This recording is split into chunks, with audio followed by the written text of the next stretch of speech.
Assalamualaikum warahmatullahi wabarakatuh. Tahukah Anda, ada api yang panasnya 70 kali lipat dari api dunia? Itulah api neraka yang dijanjikan Allah dalam Al-Quran dan hadis. Neraka bukan sekadar simbol, tetapi kenyataan yang Allah siapkan bagi mereka yang ingkar, durhaka, dan menolak kebenaran. Pembahasan tentang neraka sangat penting, agar hati kita tidak lalai, dan supaya kita menyadari betapa besar rahmat Allah yang masih memberi kesempatan taubat sebelum ajal menjemput. Api dunia yang kita kenal pun sudah cukup menakutkan. Luka bakar kecil saja bisa membuat seseorang kesakitan luar biasa. Namun, api neraka disebutkan 70 kali lebih panas.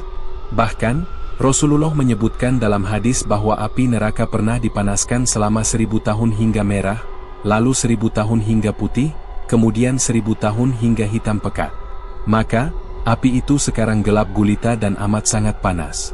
Semua gambaran ini Allah hadirkan agar manusia tidak meremehkan dosa dan lalai dari peringatannya. Dalam video ini, kita akan menelusuri dalil-dalil Al-Quran, hadis Nabi, serta renungan para ulama tentang betapa mengerikannya neraka dan apa hikmah yang bisa kita petik. Hakikat neraka dalam Al-Quran dan hadis.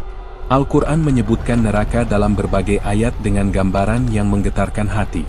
Di antaranya dalam surah Al-Mulk ayat 6, dan bagi orang-orang yang kafir kepada Tuhannya, azab jahanam. Dan itulah seburuk-buruk tempat kembali. Ayat ini menjelaskan bahwa neraka adalah tempat kembali yang hina bagi mereka yang menolak petunjuk Allah. Dalam surah An-Naba ayat 21-23, Allah berfirman, sesungguhnya neraka jahanam itu, padanya, ada tempat pengintai, menjadi tempat kembali bagi orang-orang yang melampaui batas, mereka tinggal di dalamnya berabad-abad lamanya. Ayat ini memberi gambaran betapa neraka adalah penjara abadi bagi mereka yang menentang Allah. Rasulullah juga menegaskan bahwa panasnya api neraka jauh melampaui panas api dunia. Beliau bersabda, api kalian ini adalah satu bagian dari 70 bagian panas api neraka. Hadits riwayat Bukhari dan Muslim. Dalam riwayat lain disebutkan bahwa api neraka telah dinyalakan selama 1000 tahun hingga merah, 1000 tahun hingga putih, dan 1000 tahun hingga hitam pekat. Bayangkan, betapa dahsyatnya panas itu.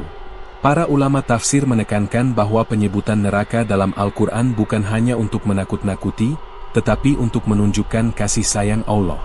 Sebab, siapa yang mengingat neraka, akan terdorong untuk menjauhi dosa. Ibnul Qayyim berkata, Allah menyebutkan neraka dalam kitabnya agar hati manusia takut, jiwa mereka sadar, dan mereka kembali kepada jalan kebenaran. Tingkatan neraka. Para ulama menjelaskan bahwa neraka memiliki tingkatan-tingkatan, yang masing-masingnya diperuntukkan bagi golongan tertentu sesuai dengan kadar dosa dan kekafirannya. Setiap tingkatan memiliki penderitaan yang semakin berat. 1. Jahanam, untuk orang kafir secara umum. 2. Laza, api yang menyala-nyala untuk orang yang berpaling dari kebenaran. 3. Sair, tempat bagi penyembah berhala. 4. Sakor, siksaan bagi mereka yang meninggalkan sholat. 5. Hutomah, bagi orang yang suka mengumpat dan menumpuk harta. 6. Jahim, tempat bagi para pendosa yang melampaui batas. 7. Hawiyah, neraka paling bawah, bagi orang munafik dan yang paling durhaka. Setiap tingkat neraka digambarkan dengan azab yang khusus, seolah disiapkan secara detail untuk balasan atas jenis dosa tertentu.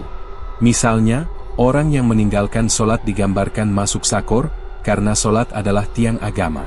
Orang yang rakus dengan harta dimasukkan ke hutamah, karena harta telah menjadi berhala bagi mereka. Tafsir Ibnu Katsir menyebutkan bahwa seburuk-buruk penghuni neraka adalah orang munafik yang berada di lapisan paling bawah. Mereka berpura-pura beriman, tetapi hatinya ingkar. Pengkhianatan itu menjadikan mereka lebih buruk dari orang kafir. Gambaran siksaan neraka. Al-Quran menggambarkan makanan penghuni neraka adalah pohon zakum, yang buahnya seperti kepala setan, dan ketika dimakan akan menghancurkan isi perut mereka. Minuman mereka adalah hamim, air yang mendidih yang akan menghanguskan wajah mereka. Dalam surah Muhammad ayat 15 disebutkan bahwa minuman penghuni neraka adalah air panas yang mengoyak-oyak usus mereka. Begitu pula dalam surah Ibrahim ayat 16-17, mereka dipaksa meminum air yang sangat panas, yang hampir memutuskan usus-ususnya. Dalam surah Al-Ghoshiyah, Allah menggambarkan wajah penghuni neraka yang tertunduk hina, masuk ke dalam api yang sangat panas, dan diberi minum dari sumber yang mendidih. Mereka akan digiring oleh malaikat penjaga neraka, Zabaniyah, yang jumlahnya 19. Para malaikat ini tidak mengenal belas kasihan, hanya menjalankan perintah Allah dengan penuh ketaatan. Suasana neraka adalah kegelapan, jeritan, tangisan, dan siksaan tiada henti. Setiap kali kulit mereka hangus, Allah menggantinya dengan kulit yang baru agar mereka terus merasakan pedihnya azab. Bayangkanlah keadaan itu. Tidak ada kematian untuk mengakhiri penderitaan. Tidak ada istirahat, tidak ada harapan untuk keluar. Yang ada hanya kesengsaraan yang berulang, dari satu siksa ke siksa lainnya. Selain api, pakaian penghuni neraka pun dari bahan yang menyakitkan. Dalam surah Ibrahim ayat 49-50, Allah berfirman, "Dan kamu akan melihat orang-orang yang berdosa pada hari itu diikat bersama-sama dengan belenggu. Pakaian mereka adalah dari cairan aspal, dan wajah mereka ditutup oleh api neraka." Dialog penghuni neraka. Al-Quran juga menggambarkan percakapan para penghuni neraka. Dalam surah Al-Mu'minun ayat 106-108, Allah menceritakan bagaimana mereka berkata, "Ya Tuhan kami telah dikuasai oleh kejahatan kami, dan kami adalah orang-orang yang sesat. Ya Tuhan kami, keluarkanlah kami darinya, neraka, maka jika kami kembali kepada kekafiran, sesungguhnya kami adalah orang-orang yang zalim." Namun Allah berfirman kepada mereka, "Tinggallah dengan hina di dalamnya, dan janganlah kamu berbicara denganku." Dalam surah As-Sajdah ayat 20-21, disebutkan bahwa penghuni neraka diseret ke dalam api. Setiap kali mereka berusaha keluar, mereka dikembalikan lagi. Mereka berteriak, memohon belas kasihan, namun tidak ada yang menolong. Dalam surah Ghafir ayat 49-50, penghuni neraka meminta tolong kepada malaikat penjaga neraka, "Panggillah Tuhanmu agar dia meringankan azab dari kami barang sehari." Para malaikat menjawab, "Bukankah rasul-rasulmu telah datang kepadamu dengan membawa bukti-bukti yang nyata?" Mereka menjawab, "Ya." Para malaikat berkata, "Kalau begitu, berdoalah kamu." Dan doa orang-orang kafir hanyalah sia-sia belaka. Inilah puncak dari penyesalan. Mereka meminta keluar, tetapi pintu itu sudah tertutup selamanya. Tidak ada lagi doa yang dikabulkan, tidak ada lagi jalan untuk kembali. Semua kesempatan itu sudah lewat saat mereka masih hidup di dunia. Renungan para ulama. Para ulama sering menasihati murid-muridnya dengan mengingatkan tentang neraka. Imam Hasan al-Basri sering menangis hingga janggutnya basah ketika membaca ayat tentang neraka. Beliau berkata, "Aku khawatir termasuk di antara orang-orang yang disebut Allah dalam ayat ini." Begitu pula Umar bin Khattab radhiyallahu anhu, beliau pernah pingsan ketika mendengar ayat tentang neraka, hingga harus dirawat di rumah berhari-hari. Ali bin Abi Thalib juga pernah berkata, "Dunia telah pergi meninggalkan kita, sedangkan akhirat mendekat. Masing-masing dari keduanya memiliki anak-anaknya. Maka jadilah anak-anak akhirat, jangan jadi anak-anak dunia. Hari ini adalah hari beramal tanpa hisab, sedangkan besok adalah hari hisab tanpa amal." Kata-kata ini menunjukkan kesadaran mendalam akan ancaman neraka dan pentingnya menyiapkan diri. Renungan ini mengajarkan kita bahwa orang-orang saleh terdahulu tidak pernah merasa aman dari ancaman neraka, meski mereka adalah orang-orang yang penuh amal.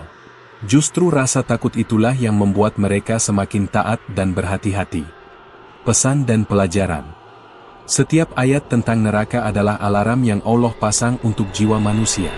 Allah tidak ingin hambanya masuk neraka, tetapi ingin mereka kembali kepadanya dengan taubat dan amal saleh. Neraka mengingatkan kita bahwa kehidupan dunia hanyalah sementara, dan kehidupan akhirat adalah tempat yang kekal. Pelajaran terpenting adalah bahwa pintu taubat selalu terbuka sebelum ajal tiba. Siapa yang kembali kepada Allah, ia akan selamat dari siksa neraka. Namun siapa yang tetap membangkang, maka neraka menjadi tempat kembali yang pasti. Maka dari itu, setiap kali kita membaca ayat tentang neraka, jadikanlah ia cambuk untuk memperbaiki diri. Jadikan ia sebagai pengingat bahwa Allah Maha Adil dan tidak pernah menzalimi hambanya. Sesungguhnya, rahmat Allah lebih luas dari murkanya, tetapi murkanya akan menimpa mereka yang berpaling. Penutup dari pembahasan ini adalah doa, Ya Allah, selamatkanlah kami dari siksa neraka, jauhkanlah kami dari segala perbuatan yang mendekatkan kepadanya, dan masukkanlah kami ke dalam surgamu tanpa hisab dan azab. Amin.